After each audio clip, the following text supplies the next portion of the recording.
Hi Hatem, thanks very much for agreeing to talk to us today. Thank you so much. Maybe you could tell us a little bit about your Tandem project and what you're going to put on and where you started from on this journey. Well, I'm working in Alexandria, and this Tandem project I did with Inga Lace from Riga, Latvia. So it's a big distance between us. But we were working with architecture, choreography, and visual art. And it was a small journey starting from architecture, how it influences or imposes in our bodies to behave and move in a certain way. And we observed this, we filmed, and then we put it on a different context to highlight it. Like people in the elevator, and we put them on a beach, frozen beach. And then we started doing a research from body movement, choreography, and how would this can generate forms that would help in inspiring forms. Yeah, that would help in having future architecture designs. So how can we see this work? How can we experience this work that you've produced? Well, so far, since it's still a research project, you can see the forms that we generated from the body movement. You can see the films that we have done on highlighting 6 different situations, like collecting mushrooms in the tram, for example.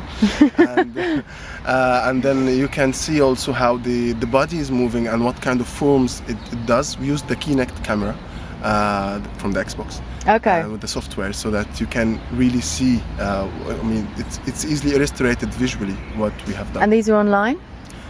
Yes, I mean, there's an Inhabiting Spaces project. It has a Facebook page, so it has pictures and some information. And you're also going to exhibit in the future? Yeah, the plan now is in October 2013. It will be shown as a presentation in Riga, and hopefully the next phase of the project will be in May 2014 in Alexandria during a festival. What festival is this? It's Nasim Ras Festival, and it's the first contemporary art festival in public spaces in Egypt. Wow. So we were trying to get, to have the concept, because also it relates a lot to perform and dance in relation with the architecture in the city.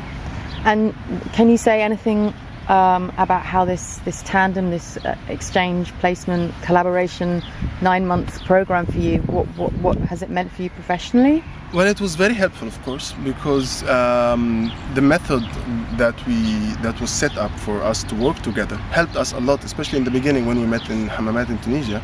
I think me and my partner Inga Lace, we kind of from the beginning we were quite open, honest, so this has helped us to overcome many challenges that we met later on, because we had a very strong and quite a good base or foundation for our professional relationship, and this helped to be developed later. So professional-wise, it was a very good experience, because we were very well taken care of, but also we had the flexibility and the liberty to experience and try things. But I know, for example, some of your colleagues from the Arab region have travelled less than you in Europe. I know you've done some travelling. Is there anything that's you've changed your mind about Europe, or has there been, from that perspective, of something that's been different also in Latvia? Well, especially maybe in Latvia, because it's not a touristic country, I would say. They are not receiving many tourists, especially in the time that I went there. It was in January, February, so it was really cold. And this was the first, I would say, European city that they are not very used to have foreigners, especially from our part of the country, during winter time specifically. So, you can see the questions in people's eyes, and this was quite interesting. But apart from that, I think I'm used now to how life is going about in Europe somehow. And so we just have to look out for your work in the future. And I hope so. You're more than welcome, of course. Okay. Thanks ever so much, Hatem. Thank you.